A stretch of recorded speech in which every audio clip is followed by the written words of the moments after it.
இப்போ நீங்கள் பார்த்துட்ருக்கிறது வந்து பார்த்தீங்கன்னா சீக்கிய ஆசிரமங்க. ஒரு 100 வருஷத்த ஆசிரமம் இது. 100 வருஷத்துக்கு முன்னாடி கட்டினது. இந்த ஆசிரமத்தோடைய சைடில் வர பேக் சைடு போகிற ரூட்டு தாங்க. இது வழியாக நம்ம போகும்போது ஒரு பழைய ஆலமரம், அதுவும் ரொம்ப வருஷம் பழமையான ஆலமரம் அதுதான் வருது. அடுத்தடுத்த ஷார்ட்ஸில் அதை நான் அப்டேட் பண்ணுறேன். இந்த ஆசிரமத்தில் ஒரு ரொம்ப பழமையான பில்டிங்ஸ்லாம் இருக்குங்க.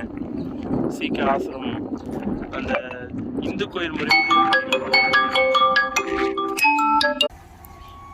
சீக்கிய ஆசிரமம் பேக் சைடு வந்த பின்னாடி வர பழைய ஆலமரம் இது தாங்க. அந்த காம்பவுண்டெல்லாம் விட்டுட்டு பேக் சைடு இந்த ரூட்டில் வெளியே வந்த பின்னாடி இந்த ஆலமரம் இருக்கும். ரொம்ப பழைய ஆலமரம் இது. ரொம்ப வருஷத்துக்கு முன்னாடி யாருக்குமே இயர் கரெக்டாக தெரியல. எல்லாம் வந்து நிறைய அந்த பழைசா வயசா